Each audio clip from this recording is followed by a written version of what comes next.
Hey everyone, and welcome to another Destiny 2 video. Today we're going to be reading the TWAB, or the TWID as people call it. This one is something I did not expect. I said in my last video that I didn't think they would tell us very much about the June update in this week's TWID. But I was wrong, and I gave it a bit of a read. I didn't really read everything, as I'm going to do in this video. But the short of it is that it seems that Destiny 2 is coming to an end.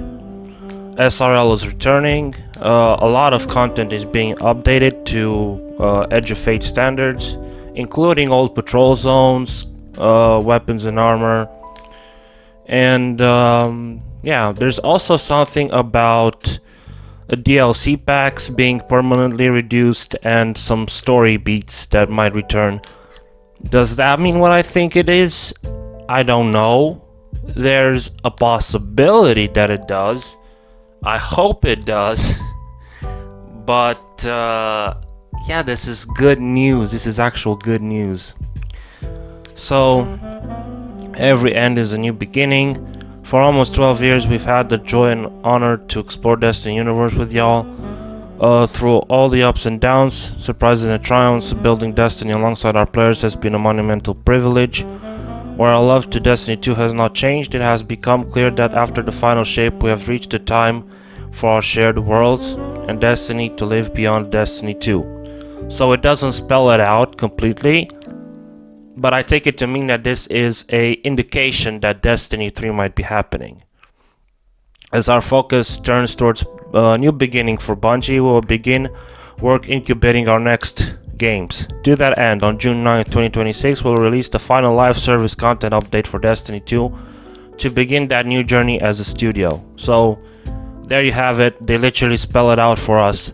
Destiny 2 will receive its final content update on June 9th, and that is the end of the Fate saga. We speculated for a while that there might not be the Shattered Cycle and Alchemist might not even be a thing in the future.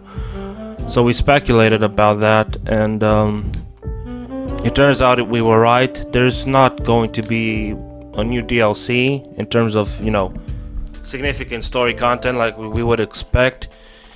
It seems instead that we're going to get a final update, and that will be the end of it. I'm really not surprised. This should have happened just after final shape, but I mean, it is happening now. It is what it is, and we have to move on.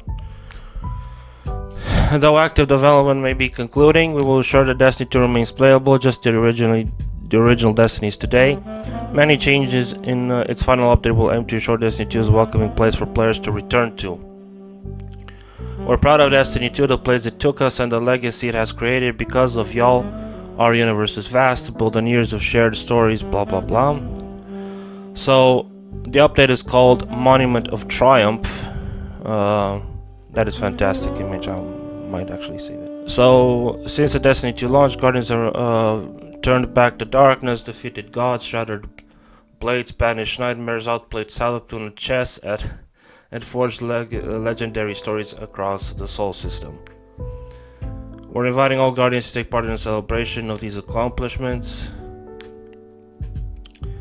Each year since launch, Moments of Triumph celebrated highlights from Destiny 2's most recent chapter. This time, the Monument of Triumph update will broaden that celebration, bringing together experiences from across D2. Legendary marks return from Ages of Triumph's past. Ooh. Earned by completing a game-wide array of triumphs, they will grant access to a vast selection of free armor ornaments, accessories, weapon, engrams, and more. An additional title and armor ornament set awaits for those who range widely in their deeds, immortalizing your legacy in D2. Rediscovering Sol.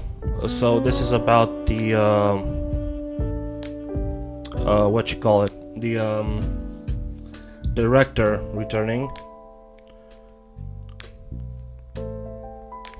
And now on June 9th, we're aiming to deliver a collection of love letters to players across all activities in D2. Our goal is to ensure Destiny 2 can be placed to come back and feel rewarding no matter what you play, while also having enough variety. So Monument of Travel delivers small character beats to leave the story and characters in interesting places, touching on themes across Destiny. We encourage reading and exploring to find all Easter eggs, callbacks, reveals, and love for the lore hounds. So that's interesting. It is interesting. Let's see. So this is going to be the new director. Interesting.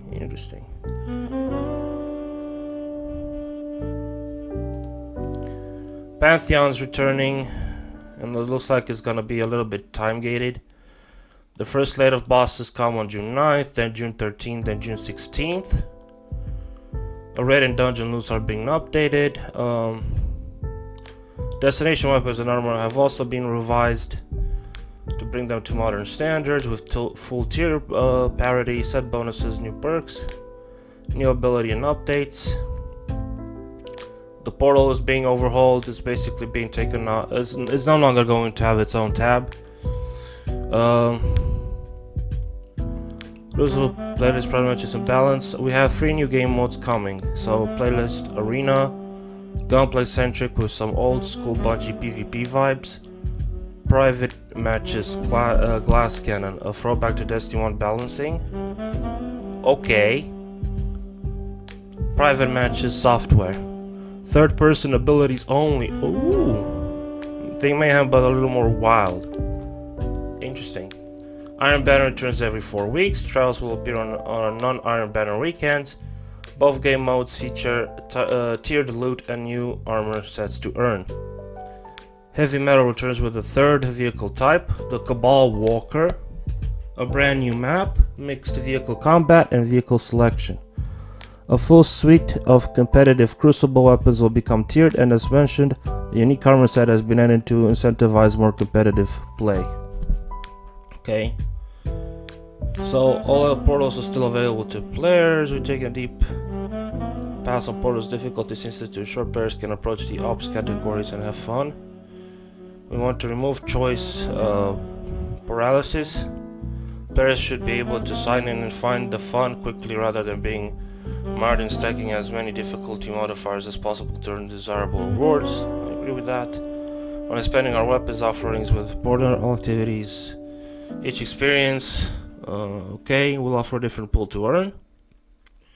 Onslaught and Crows, Contest of Elders, and the Coil have received balanced passes on difficulty and length. Shax maxing has returned. A few weapons will also be making return only available through Onslaught.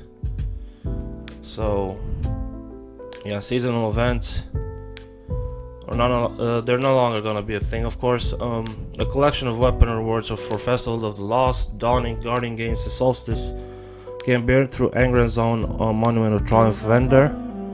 Armor ornament set previously available for Bright Dust will be available not only through direct exchange but also through Bright Angren focusing. Eververse. Bright Dust will continue to be an honorable currency. Silver will continue to be available for players to purchase in exchange for various items in the Eververse, of course. They couldn't get rid of Eververse. Bright Dust rotation is being changed from weekly to daily, giving players more opportunities to exchange this certain currency for the cosmetics they desire. We've added a focusing system for your Bright Engrams. Something about the rewards pass. You know, we're getting the Shadow and Order rewards pass.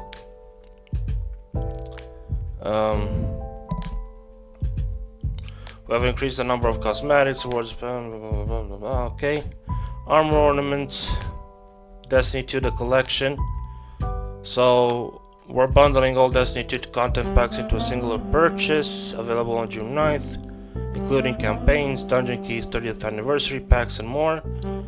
The Sparrow Racing Wing is returning with a new map, and I imagine new sets of Sparrows. It's gonna be interesting to have this in Destiny 2. Oh boy, we're gonna have so much fun with this, I hope. TWIDs and developer insights through launch. So TWIDs basically will no longer be a thing. There's gonna be a couple more TWIDs, if I read this correctly. Yeah, the TWID will continue for a few weeks to keep you informed on any immediate Mono Triumph's news. Once we're through our launch video, our weekly blog entries will be entering a state of hibernation. This won't be the end of communications from us by any means. We're still keeping in touch. And once we have more news to share on Destiny, you'll be the first to know. Thank you. Destiny 2 has been on for many years. Yeah, so it seems like it's happening. Destiny 2 is entering a state of dormancy, as a lot of people have suspected for a while now. And also, we're also going to get some content updates. I'm interested in more in those story beats that they mentioned, not so much in Pantheon. I'm not a raiding type of guy, although I imagine it's going to be a fun thing. I don't know, we'll see. So I'm more interested in the story, and the fact that you were going to actually have something to do in the game again, at least for, you know, a month or two, is actually very interesting. So yeah, this is going to be the end of Destiny 2, it looks like. It's sad to see. We all knew this moment is coming, so they kind of bundled together the good news with bad news and made one whole thing. It also doesn't say anything about Pantheon going away, so, you know, that's a good thing. The one more thing I'd hoped they say was, you know, old campaigns returning. That would have been the icing on the cake for this whole update. But even so, I'm interested to see how this update will go. And on June 9th, you can be sure then that I will be streaming this new content update. I'm just very curious to see how it goes down. So yeah, a final love letter to Destiny 2. Some good things coming in the future, I hope, but this is really it. If you enjoyed this video, remember to leave a like, share, subscribe, all that jazz, and God bless.